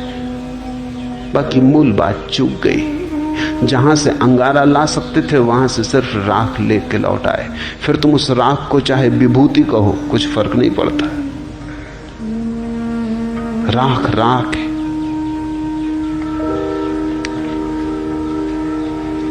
लगी आग उठे दर्द के राग दिल से, तेरे गम में आतश बयां हो गए हम। खिरत की बदौलत रहे रास्ते में, गुब्बारे पसे कारवां हो गए हम। लगी आग उठे दर्द के राग दिल से, वो आंसू आग लग जाने के आंसू थे। जब किसी को रोकते देखो उसके पास बैठ जाना। वो घड़ी सत्संग का है, वो घड़ी छोड़ने जैसी नहीं। तुम नहीं रो पा रहे तो कम से कम रोते हुए व्यक्ति के पास बैठ जाना, उसका हाथ हाथ में ले लेना, शायद बीमारी तुम्हें भी लग जाए। लगी आग उठे दर्द के राग दिल से, आग लग जाए। ये गैरिक वस्त्र आग के प्रतीक है, ये प्रेम की आग के प्रतीक है। तेरे गम में आतश बयां हो गए हम। और जब तुम्हारे भीतर हृदय में पीड़ा उठेगी, विरह का भाव उठेगा, तुम्हारी श्वास श्वास में जब अग्नि प्रकट होने लगेगी, आतश बयां। तेरे गम में आतश बयां हो गए हम। खिरत की बदौलत रहे रास्ते में, बुद्धि की बदौलत तो रास्ते में भटकते रहे।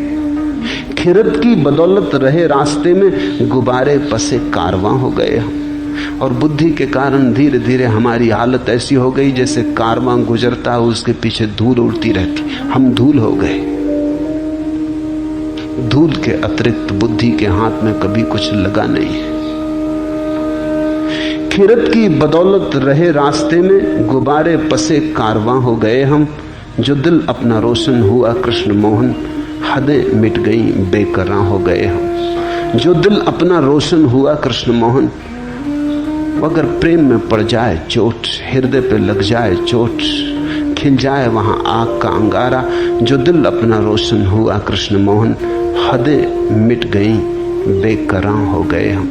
उस घड़ी फिर सीमाएं टूट जाती, असीम हो जाते। आंसू असीम की तरफ तुम्हारा पहला कदम है। आंसू इस बात की खबर है कि तुम पिघले, तुम्हारी सख्त सीमाएं थोड़ी पिघली, तुम थोड़े नरम हुए, तुम थोड़े गर्म हुए, तुमने ठंडी बुद्धि थोड़ी छोड़ी, थोड़ी आग जली, थोड़ा ताप पैदा हुआ। ये आंसू ठंडे नहीं है, ये आंसू बड़े गर्म है।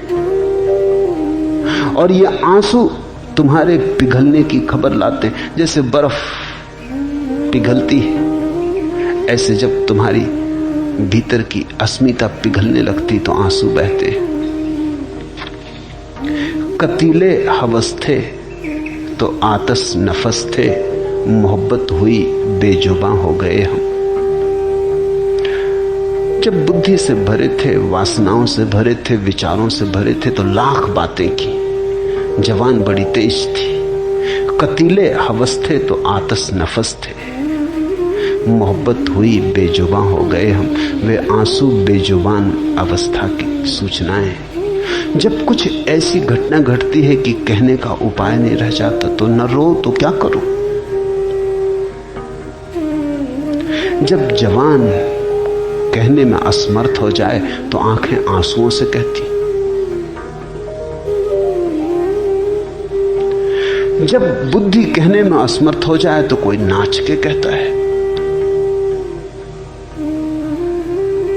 मीरा नाची, कुछ ऐसा हुआ कि कहने को शब्द ना मिले। पद घुंघरू बांध मीरा नाची रे, रोई, जार जार रोई। कुछ ऐसा हो गया कि शब्दों में कहना संभव न रहा। शब्द बड़े संकीर्ण मालूम हुए। आंसू ही कह सकते थे, आंसुओं से ही कहा। नहीं, इस तरह के भाव मन में मत लेना कि वो लोग कमजोर हैं, वे लोग शक्तिशाली हैं। उनकी शक्ति कोमलता की है, उनकी शक्ति संघर्ष की और हिंसा की नहीं है, उनकी शक्ति हार्दिकता की। क्योंकि अगर तुमने सोचा कि ये लोग कमजोर हैं तो फिर तुम कभी भी ना रोओगे। इसलिए तुमसे बार बार जोर दे के कह रहा हूं, उनको कमजोर मत समझना, उनसे ईर्ष्या करो। बार बार सोचो कि क्या हुआ कि मैं नहीं रो पा रहा हूं।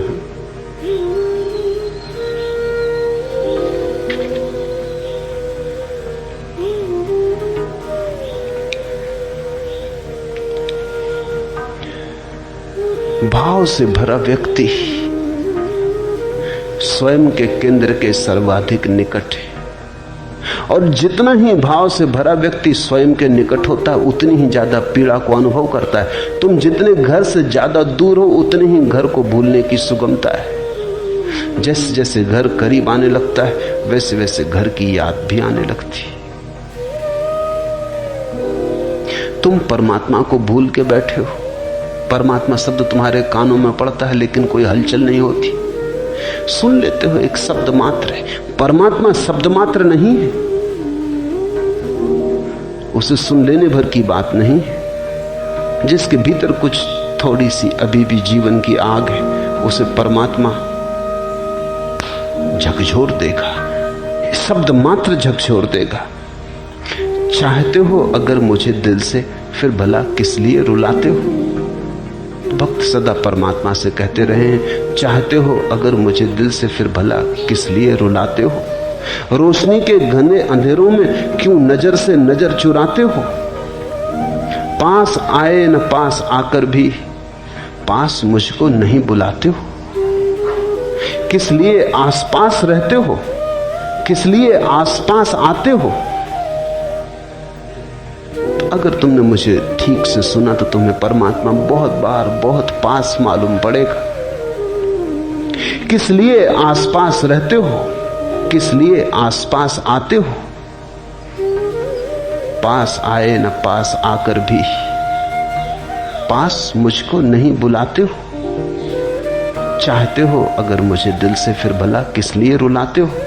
रोशनी के घने अंधेरों में क्यों नजर से नजर चुराते हो। जो व्यक्ति भाव में उतर रहा है वो बिल्कुल इतने करीब है परमात्मा के कि परमात्मा की आंच उसे अनुभव होने लगती, नजर में नजर पड़ने लगती,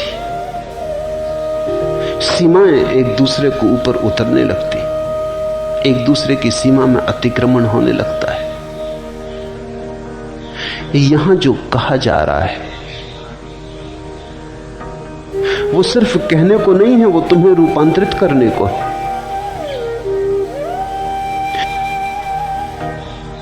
वो तुम्हें संपूर्ण रूप से जड़ मूल से बदल देने की बात है।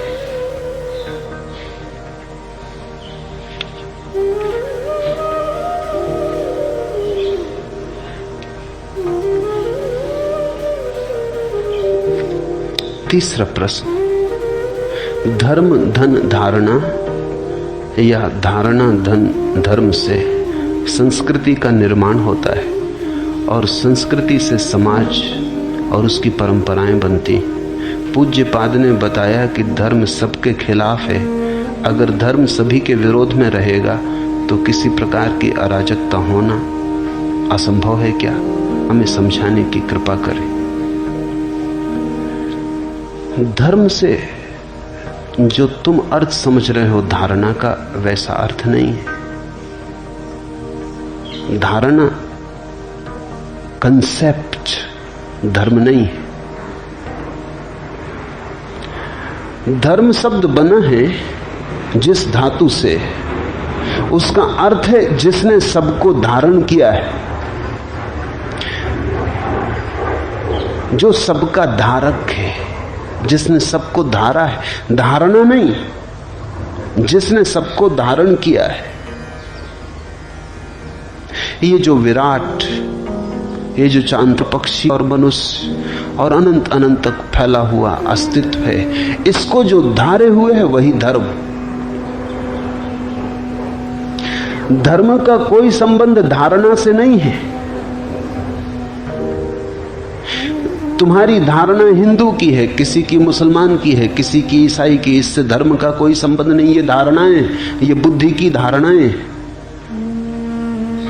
धर्म तो उस मौलिक सत्य का नाम है जिसने सब को संभाला है, जिसके बिना सब बिखर जाएगा, जो सबको जोड़े हुए है, जो सबकी समग्रता है, जो सबका सेतु है। वही जैसे हम फूल की माला बनाते हैं, की माला रखी हो, फर्क क्या है? ढेर अराजक है, उसमें कोई एक फूल से दूसरे फूल से संबंध नहीं, सब फूल असंबंधित है। माला में एक धागा पिरोया, वो धागा दिखाई नहीं पड़ता, वो फूलों में छिपा है, लेकिन एक फूल दूसरे फूल से जुड़ गया। इस सारे अस्तित्व में जो धागे की तरह पिरोया हुआ, उसका नाम धर्म। जो हमें वृक्षों से जोड़े है, चांद तारों से जोड़े है, जो कंकड़ पत्थरों को सूरज से जोड़े है, जो सबको जोड़े है, जो सबका जोड़ है, वही धर्म। धर्म से संस्कृति का निर्माण नहीं होता, तो संस्कार से बनती। धर्म तो तब पता चलता है जब हम सारे संस्कारों का त्याग कर देते हैं। संन्यास का अर्थ है संस्कार त्याग। हिंदू की संस्कृति अलग है, मुसलमान की संस्कृति अलग है, बौद्ध की संस्कृति अलग है, जैन की संस्कृति अलग है। दुनिया में हजारों संस्कृतियां हैं, क्योंकि हजारों ढंग के संस्कार हैं। कोई पूरब की तरफ बैठ के प्रार्थना करता है, कोई पश्चिम की तरफ मुंह करके प्रार्थना करता है, ये संस्कार है। कोई ऐसे कपड़े पहनता, कोई वैसे कपड़े पहनता है, कोई इस तरह। मैं नहीं चाहूंगा कि दुनिया में बस एक संस्कृति हो, बड़ी बेहूदी, बेरौनक, उबाने वाली होगी। दुनिया में हिंदुओं की संस्कृति होनी चाहिए, मुसलमानों की, ईसाइयों की, बौद्धों की, जैनों की, चीनियों की, रूसियों की, हजारों संस्कृतियां होनी चाहिए, क्योंकि वैविध्य जीवन को सुंदर बनाता है। बगीचे में बहुत तरह के फूल होने चाहिए, एक ही तरह के फूल बगीचे को उबाने ऊप से भर देंगे।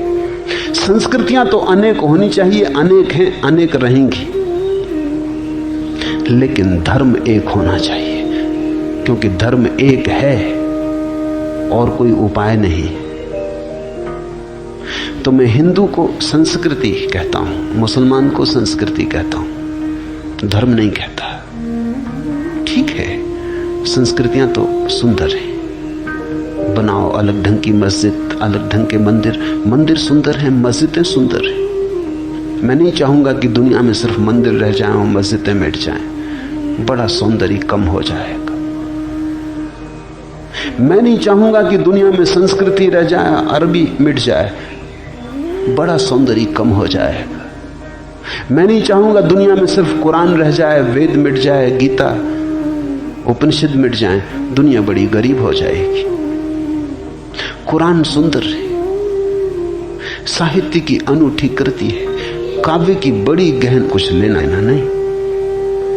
वेद प्रिय है, अनूठे उद्घोष है, पृथ्वी की आकांक्षाएं हैं आकाश को छू लेने की।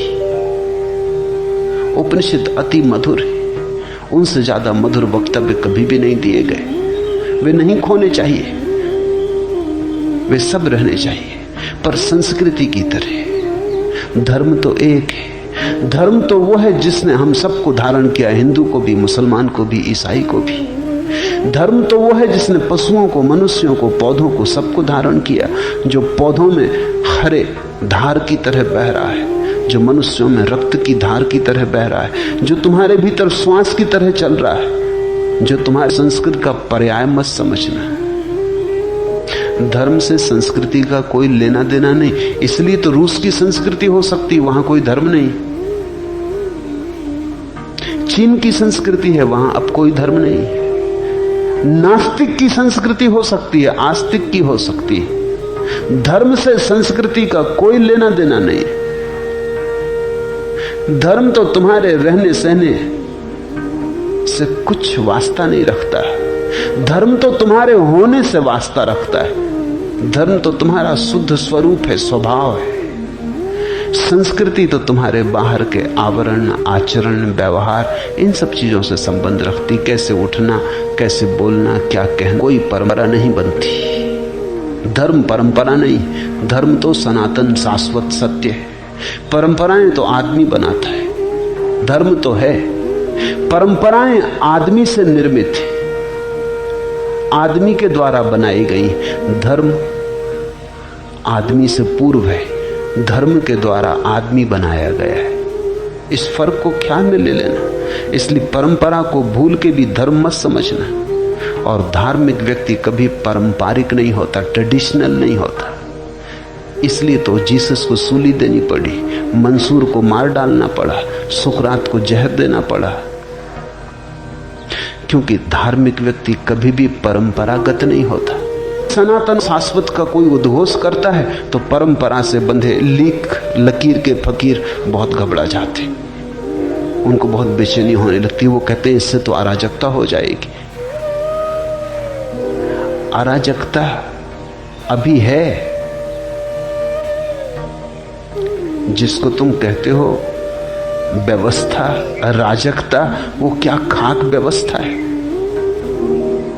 सारा जीवन कलह से भरा है, सारा जीवन न मालूम कितने अपराधों से भरा है, और सारा जीवन दुख से भरा है। फिर भी तुम घबराते हो अराजकता हो जाएगी। तुम्हारे जीवन में क्या है सिवाय नरक के? कौन सी बांसुरी बजती है तुम्हारे जीवन में? राख ही राख का ढेर है, फिर भी कहते हो अराजकता हो जाएगी।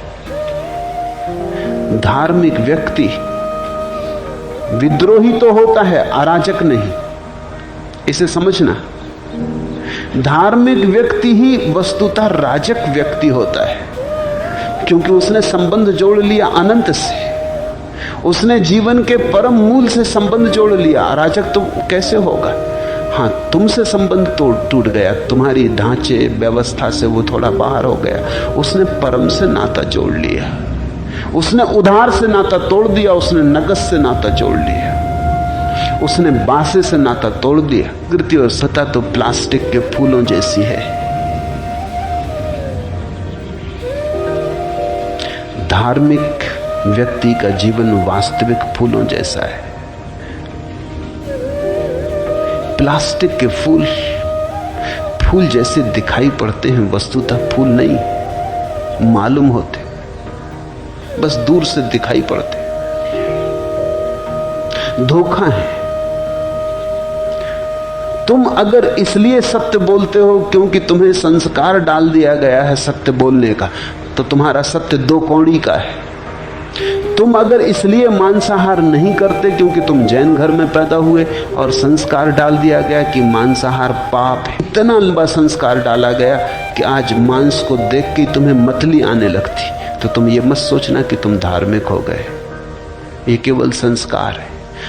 ये व्यक्ति जो जैन घर में पैदा हुआ है और मांसाहार से घबराता है, इसे देख के मतली आती, देखने की तो बात, मांसाहार शब्द से इसे घबराहट होती। मांसाहार से मिलती जुलती कोई चीज देख ले तो इसको मतली आ जाती। टमाटर देख के ये घबराता है। ये सिर्फ संस्कार है। अगर ये व्यक्ति किसी मांसाहारी घर में पैदा हुआ होता तो बराबर मांसाहार करता है। क्योंकि वहां मांसाहार का संस्कार होता, यहां मांसाहार भाव हो चैतन्य का जैसा महावीर के भीतर हुआ, वो संस्कार नहीं था, वो उनका अपना अनुभव था कि किसी को दुख देना अंततः अपने को ही दुख देना है, क्योंकि हम सब एक हैं, जुड़े हैं। ये ऐसे ही जैसे कोई अपने ही गाल पे चांटा मार ले। देर अबेर जो हमने दूसरे के साथ किया है वो हम पर ही लौट आएगा। महावीर को ये प्रतीति इतनी गहरी हो गई, ये बोध इतना साकार हो गया कि उन्होंने दूसरे को दुख देना बंद कर दिया। मांसाहार छूटा इसलिए नहीं कि बचपन से उन्हें सिखाया गया कि मांसाहार पाप है, मांसाहार छूटा उनके साक्षी भाव में, ये करने लगा। चारों तरफ मांसाहार देखता है, पहले घबराता है, पहले नाक मुंह से कोड़ता है, फिर धीरे धीरे अभ्यस्त होता चला जाता है। फिर उसी टेबल पर दूसरों को मांसाहार करते करते धीरे धीरे इसकी नाक, इसके नासारंध्र मांस की गंध से राजी होने लगते। फिर दूसरी संस्कृति का प्रभाव, वहां हर एक व्यक्ति का कहना कि बिना मांसाहार के कमजोर हो जाओगे। देखो ओलंपिक में तुम्हारी क्या गति होती बिना मांसाहार के, एक स्वर्ण पदक भी नहीं ला पाते। स्वर्ण पदक तो दूर, तांबे का पदक भी नहीं मिलता है। तुम अपनी हालत तो देखो, 1000 साल तक गुलाम रहे, बल क्या है तुम में? तुम्हारी औसत उम्र कितनी है? कितनी हजारों बीमारियां तुम्हें पकड़े हुए। निश्चित ही मांसाहारी मुल्कों की उम्र 80 साल के ऊपर पहुंच गई, औसत उम्र 80-85, जल्दी ही 100 साल औसत उम्र हो जाएगी। यहां 30-35 के आसपास हम अटके हुए। कितनी नोबेल प्राइज तुम्हें मिलती। अगर शुद्ध शाकाहार बुद्धि को शुद्ध करता है तो सब नोबेल प्राइज तुम्ही को मिल जानी चाहिए थी। बुद्धि तो कुछ बढ़, एक आध जैन को नोबेल प्राइज मिली। क्या मामला क्या है? तुम 2000 साल से शाकाहारी हो, 2000 साल में तुम्हारी बुद्धि अभी तक शुद्ध नहीं हो पाई। तो मांसाहारी के पास दलीलें हैं, वो कहता तुम्हारी बुद्धि कमजोर हो जाती, क्योंकि ठीक ठीक प्रोटीन, ठीक ठीक विटामिन, ठीक ठीक शक्ति तुम्हें नहीं मिलती, तुम्हारी देह कमजोर हो जाती, तुम्हारी उम्र कम हो जाती, तुम्हारा बल कम हो जाता। अमेरिका में तुम रोज देखते हो, खबरें सुनते हो अखबार में कि किसी 90 साल के आदमी ने शादी की, तुम हैरान होते हो, तुम कहते हो ये मामला क्या पागलपन का है। लेकिन 90 साल तो जैसे कोई जाके पश्चिम की संस्कृति में रहता, वहां ये सब दलीलें सुनता है और प्रमाण देखता है और उनकी विराट संस्कृति का वैभव देखता है, धीरे धीरे भूल जाता है। महावीर को अगर पश्चिम जाना पड़ता तो वो मांसाहार नहीं करते, वो फूल स्वाभाविक था।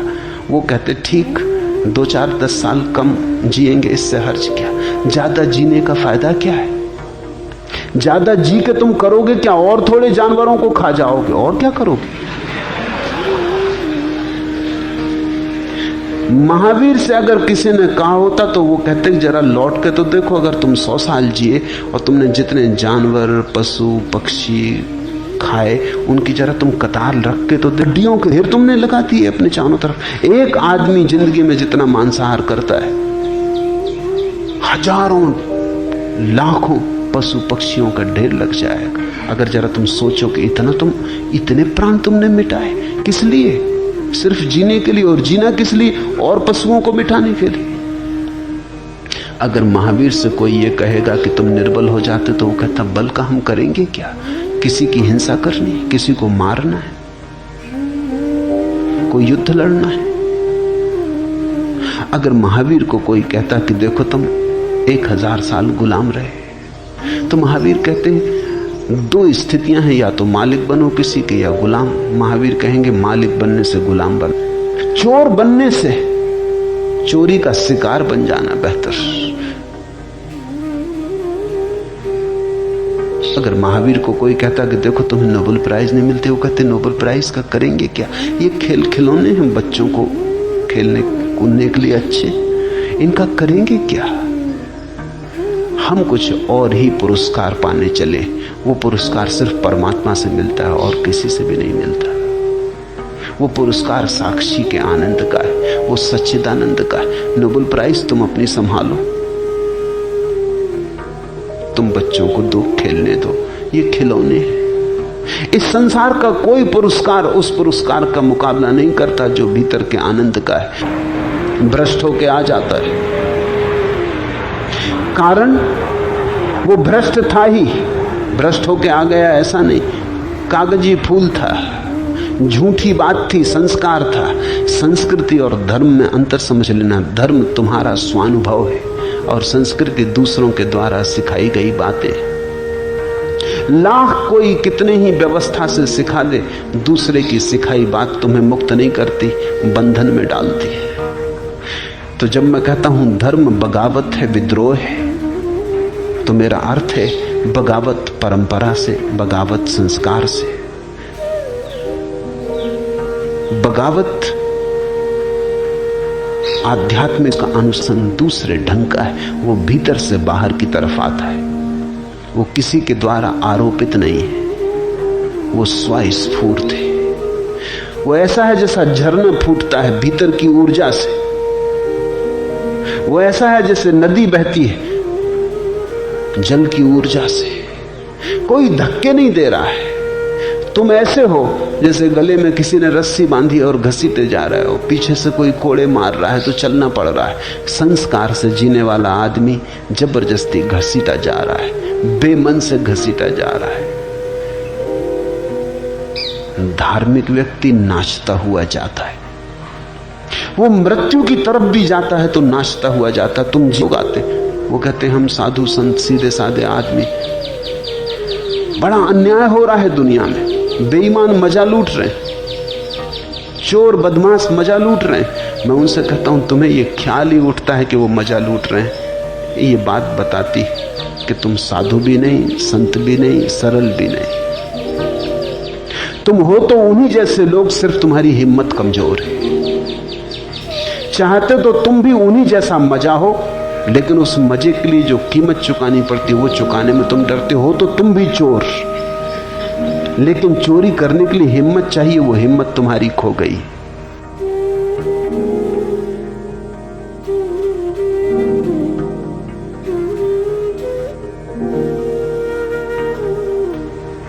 चाहते तो तुम भी हो कि बेईमानी करके धन का अंबार लगा लें, लेकिन बेईमानी करने में कहीं फंस ना जाएं, पकड़े ना जाएं, इसलिए तुम रुके हो। अगर तुम्हें पक्का आश्वासन दे दिया जाए कि कोई तुम्हें पकड़ेगा नहीं, कोई तुम्हें पकड़ने वाला नहीं है, कोई पकड़ने का डर नहीं, तुम तत्क्षण चोर हो जाओगे। धार्मिक व्यक्ति तो दया खाता है उन पर जो बेईमानी कर रहे हैं, क्योंकि वो कहता है ये बेचारे कैसे परम आनंद से वंचित हो रहे हैं, जो हमें मिल रहा है वो इन्हें नहीं मिल रहा। धार्मिक व्यक्ति ईर्ष्या नहीं करता अधार्मिक से, दया खाता है। मन ही मन में रोता है कि इन विचारों को, सिर्फ क्योंकि उसके पास कुछ विराट तर है, और उसी विराट के कारण उसके जीवन में एक अनुशासन होता है। उस अनुशासन के ऊपर कोई अनुशासन नहीं है। धार्मिक व्यक्ति विद्रोही है, लेकिन अनुशासनहीन नहीं। उसका अनुशासन आत्मिक है, आंतरिक है। आत्मानुशासन है उसका अनुशासन।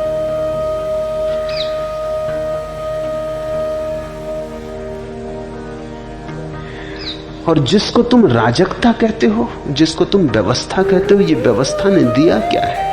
युद्ध दिए, हिंसा दी, पाप दिए, घृणा दी, वैमनस्य दिया क्या है? पापियों ने तो हमको बचाया सदा, पाप हमने किए सज्जनों के लिए। प्रश्न जब भी मिले सब मुखौटे लगा, उम्र हमको मिली उलझनों के लिए। भीड़ सपनों की हमने उगाई सदा, बंजारों के नगर निर्जनों के लिए। किन लुटोरों की दुनिया में हम आ गए, हाथ कटते यहाँ कंगनों के लिए। जिंदगी ने निचोड़ा है इतना हमें, बेच डाले नयन दर्शनों के लिए। यहाँ है क्या? आंखें तक बिक गई। इस आशा में कि कभी दर्शन होंगे। आत्मा तक बिक गई है इस आशा में कि कभी परमात्मा मिलेगा। ऐसा है जन, कोई किसी का मित्र नहीं, सब शत्रु ही शत्रु मालूम होते। यहां मिलता तो कुछ भी नहीं। किस बात को तुम व्यवस्था कहते हो? व्यवस्था तो तभी हो सकती है जब जीवन में आनंद हो। आनंद एक व्यवस्था लाता है। आनंद के पीछे छाया की तरह आती है व्यवस्था। स्मरण रखना, दुखी आदमी अराजक होता है, सुखी आदमी अराजक नहीं हो सकता। दुखी आदमी अराजक हो ही जाता है, उसे मिला क्या है तो वो तोड़ने फोड़ने में उत्सुक हो जाता है। जिसके जीवन में कुछ भी नहीं मिला है वो नाराजगी में तोड़। इस व्यवस्था को, इस धोखे की व्यवस्था को तुम व्यवस्था मत समझ लेना। ये राजनीतिज्ञों की चालबाजी है।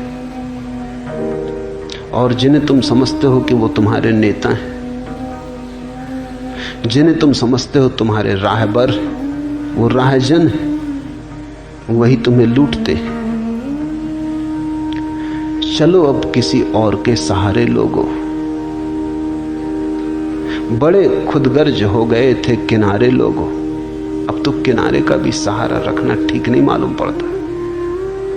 चलो अब किसी और के सहारे लोगों, बड़े खुदगर्ज हो गए थे किनारों लोगों। सहारा समझ अंधड़ से गई हैं पतवारें लोगों। क्या गुजरेगी सफीने पे खबर नहीं, अंधड़ से मिल गई हैं पतवारें लोगों। हजारों बेबस आहें दफन हैं यहाँ, महज पत्थरों के ढेर नहीं हैं ये मजारें लोगों। यहाँ अंधड़ से मिल गई हैं पतवारें। यहाँ जिन्हें तुम समझते हो तुम्हारे सहारे हैं वो तुम्हारे शोषक हैं, और जिन्हें तुम समझते हो कि व्यवस्थापक है वो केवल तुम्हारी छाती पर सवार है। तुमने कभी ख्याल किया, जो भी आदमी पद पे होता है वो व्यवस्था की बात करने लगता है, और जो आदमी पद के बाहर होता राजनीति में वो बगावत की बात करने लगता है। अनुशासन पर्व की जरूरत है। इस सारी दुनिया में सदा से ऐसा होता रहा। राजनीतिक को सिर्फ पद का मोह है, न व्यवस्था से मतलब है न अव्यवस्था से। हाँ, जब वो व्यवस्था का मालिक नहीं होता, जब खुद के हाथ में ताकत नहीं होती, तब वो कहता है सब गलत है, तब क्रांति की जरूरत है। और जैसे ही वो पद पे आता है फिर क्रांति की बिल्कुल जरूरत नहीं, क्योंकि क्रांति का काम पूरा हो गया। वो काम इतना था उसको पद पे लाना, वो काम पूरा हो गया। फिर जो क्रांति की बात करे वो दुश्मन, और वो जो क्रांति की बात कर रहा है उसको भी क्रांति से कुछ लेना देना नहीं है। ये बड़ी कुर्सी से उतरे क्रांति, अब क्रांति तुम्हारे हित में। धार्मिक व्यक्ति को न तो व्यवस्था से मतलब है न क्रांति से। धार्मिक व्यक्ति को आत्मानुशासन से मतलब है। धार्मिक व्यक्ति चाहता है, बाहर के सहारे बहुत खोज लिए, कोई व्यवस्था नहीं आ सकी दुनिया में। अब जागो, अपना सहारा खोजो, अपनी ज्योति जलाओ। बाहर के दियों के सहारे बहुत चले और भटके, सिर्फ भटके, खाए खंडहरों में गिरे, लहू लुहान हुए। अब अपनी ज्योति जलाओ और अपने सहारे चलो। नहीं कोई बाहर तुम्हें व्यवस्था दे सकता है, अपनी व्यवस्था तुम स्वयं दो। तुम्हारा आज इतना ही। हरि ओम तत्सत।